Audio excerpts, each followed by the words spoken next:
Welcome to my Hebrew channel, and today I'm going to be looking at how the Hebrew letters are formed and what to look for when we're distinguishing the letters. When we see it in a sequence, we see it in a verse, we see it in a passage, in a piece of poetry or something.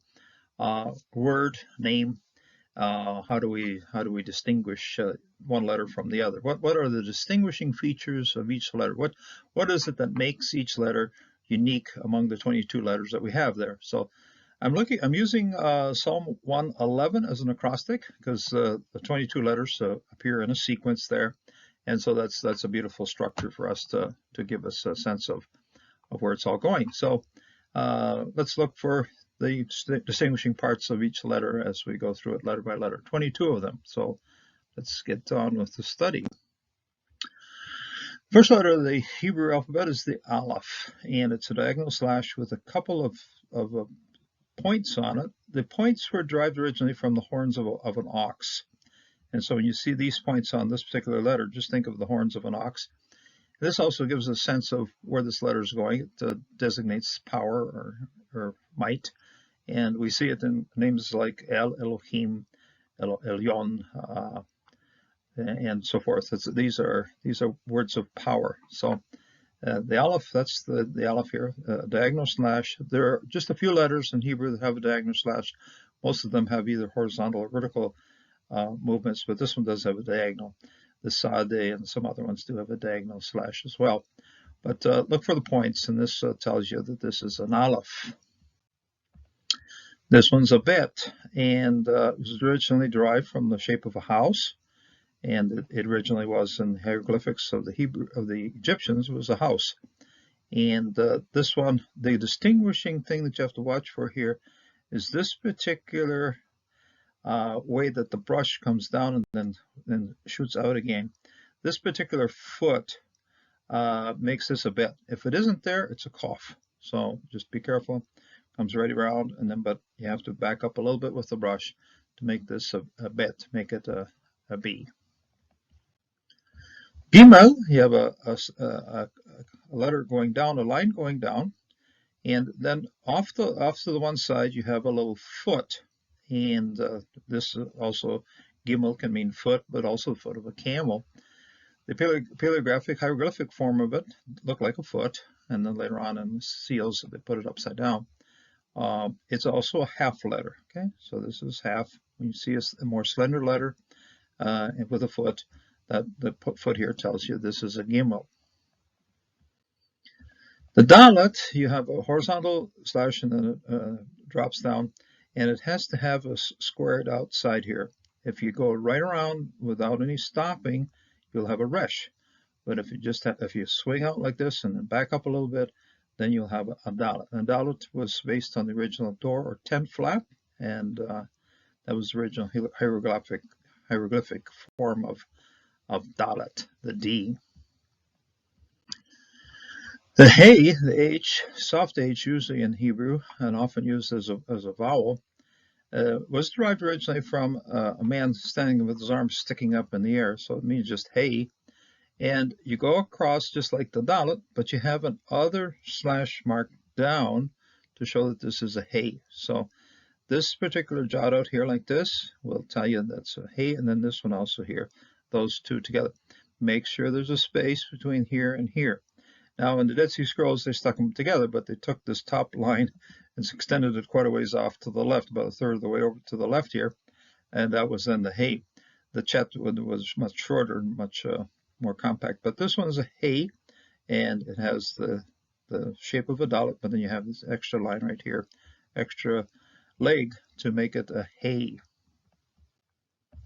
The Vav, this was originally a line with a hook on the end, and it's only used once or twice in the scriptures for the original meaning of it. That's the hooks that were hanging up the curtains in the tabernacle.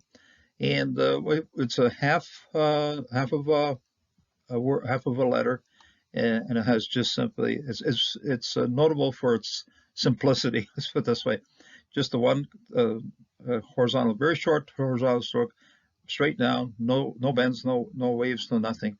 That's the Vav. The Vav is It can be like a V, like a soft V, or often is used as a vowel.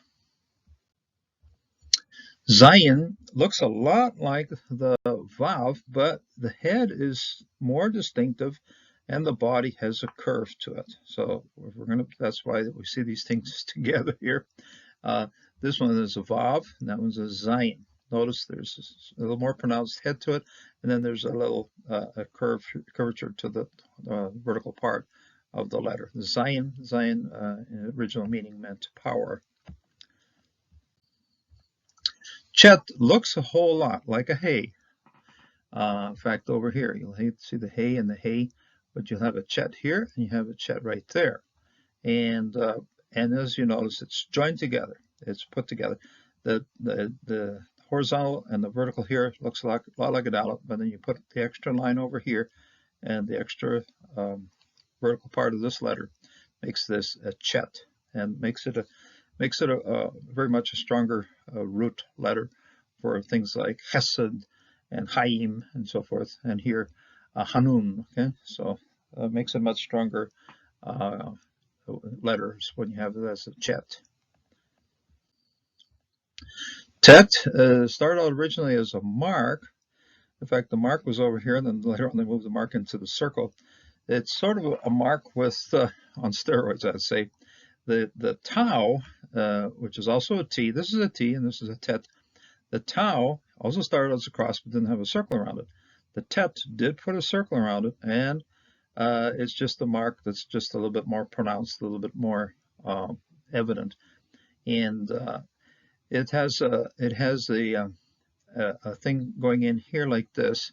This then is the circle part survived, and the little part here in the middle is kind of telling you about the mark.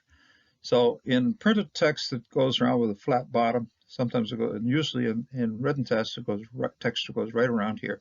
But tet is a mark. Okay, teref, that is food that has been torn apart. Teref starts with a tet. The word that's used a lot with tet is tov. Okay? Tov is more or less a standard word that uses tet all the time.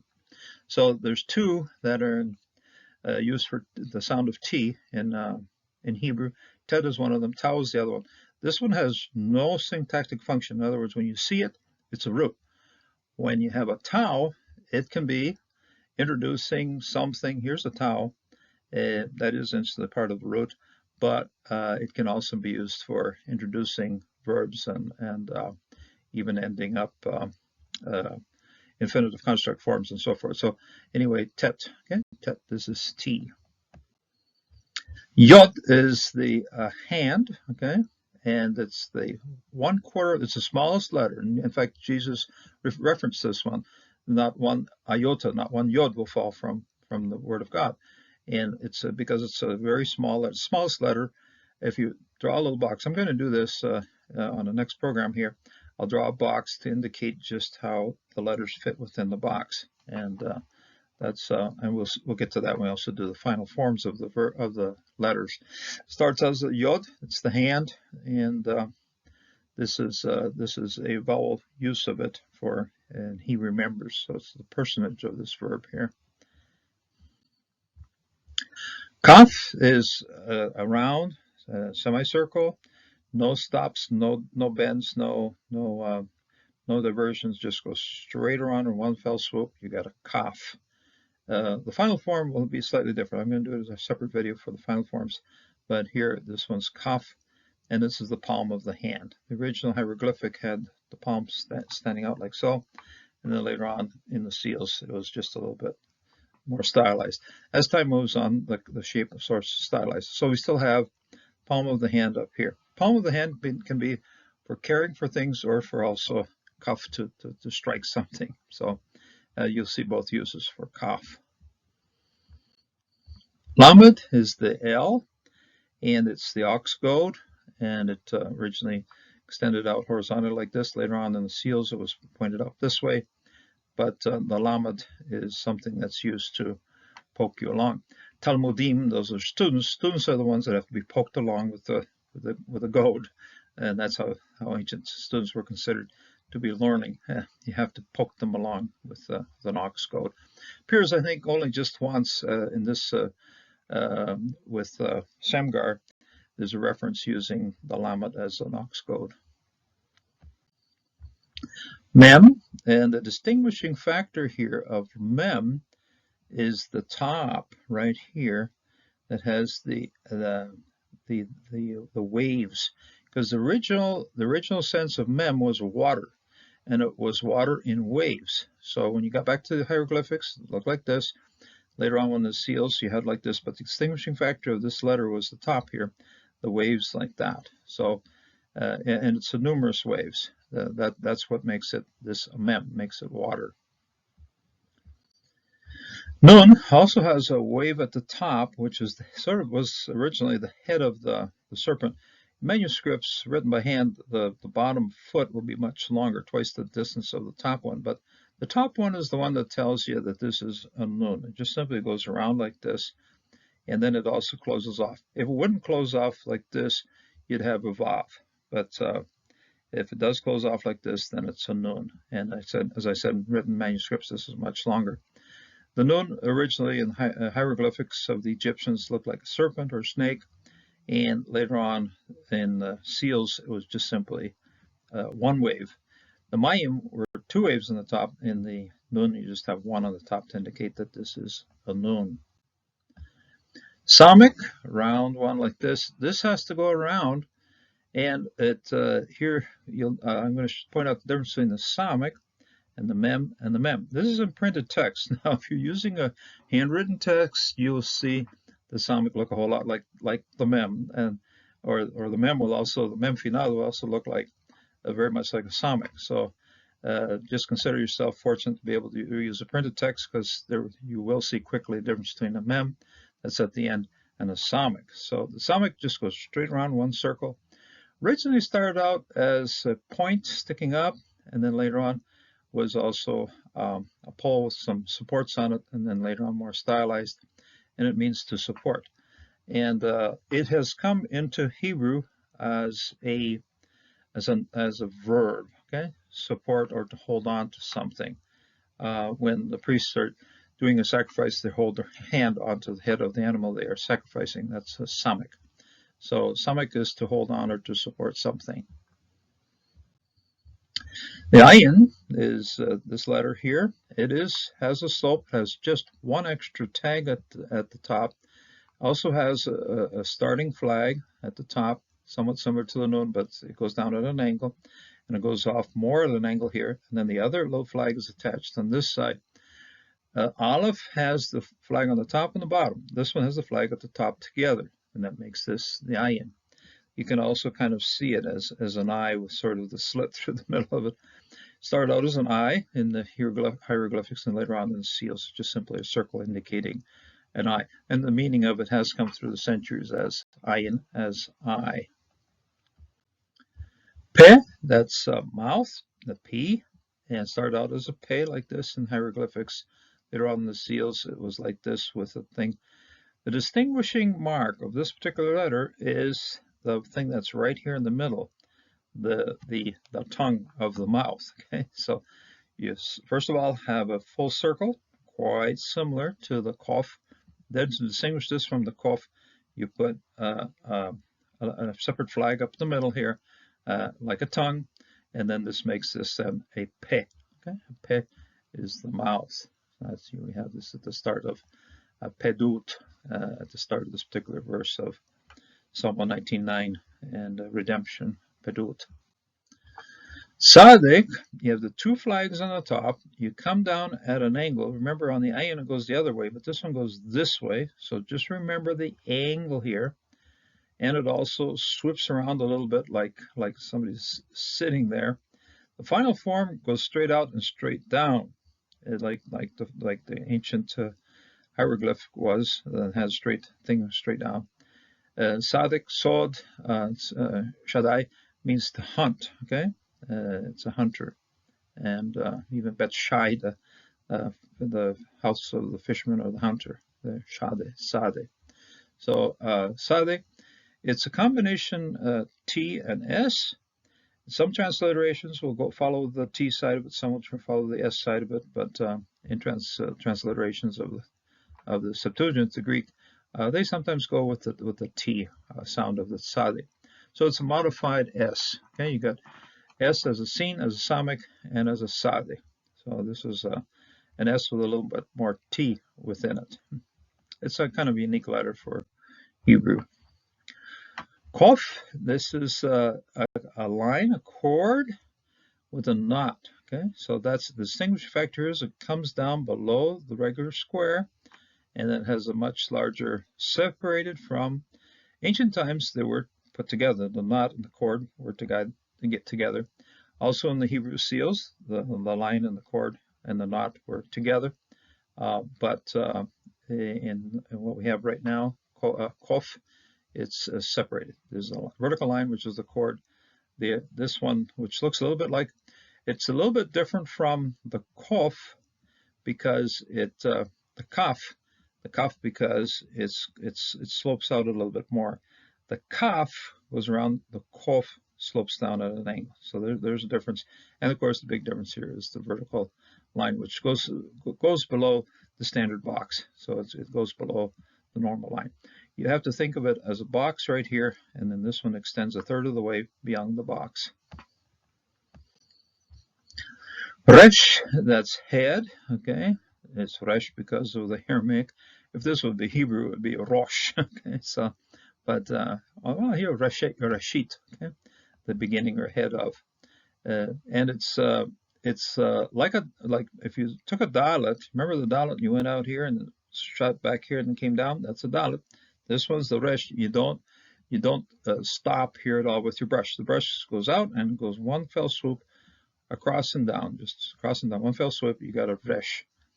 This then is the ro. That's the R that went into the Greek, and then the resh, the head of the hieroglyphics. So you see that even the shape. When the Egyptians used this letter, it looked like this, like somebody's head. Shin, these are teeth. Some of the charts that the modern Hebrew scholars put out say this looks like something else, but no, it's the shin. And it's even found in the scriptures as teeth, okay, shenai. We see numerous places in the Psalms where at the start. Incidentally, teeth are something that are supposed to be there for being broken. So often teeth aren't regarded as something that suffers pain. So shen, okay, shin. So this is, and it has 3 flags on the top. We're going to get into the distinction between sin and shin later on. Sin is when the indicating Masoretic dot is on the left, and shin is when it's on the right. So this is shin. Started out as shin. Later on, there was a distinction between sin and shin. Here's a sin, okay, because the dot's on the left.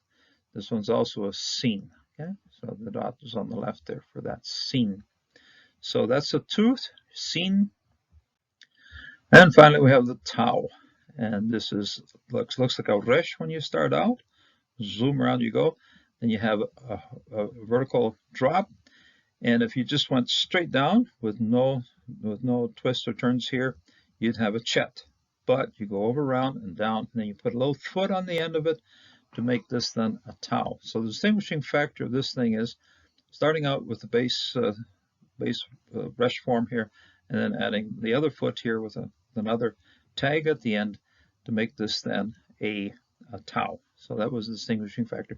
Originally it was a mark here.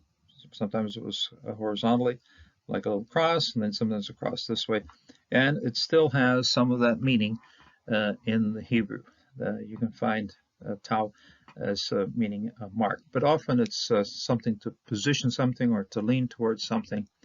And quite often it has very much a syntactic function. In other words, here it's the third person prefix pronoun on the front of this verb right here. So the tau does have an extensive use for modifying or for morphology of verbs, but the tet does not. So there's quite a difference between tau and tet in terms of how they work. Tet will always be part of a root. Tau, when quite often, will be modifying something, so has much more flexibility than what the tet does. But when you see a tet, you know you have a root. When you see a tau, make sure it isn't part of the root before you start just sorting out what it's doing in the structure of the letter or of the word that you have before you. So there we have the shapes of the form, what to look for. You start out with the basic structure of the letter, and then you look for the distinguishing factor that makes that a tau. This is what makes this thing the tau. And so each letter has something that when you see it, you'll know right away, oh, only that letter has that kind of shape. There are certain things that will be shared among letters. This shape here looks like a resh. That one gets shared by resh, gets shared by the tau, gets shared by, yeah. But here it's very much becomes the tau because of this particular foot on the end of this vertical line here. So look for what's distinguishing each one, and when you see it, look for also how it's working within your sentence. So the Hebrew language, when you see it working, it tends to function as a living organism, in the sense that's the Bible talks about it that way. Those letters are doing things right before your eyes, and look for the work that they're carrying out and communicating God's word to you.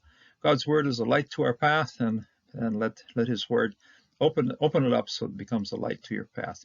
May God bless and may God strengthen you in this day.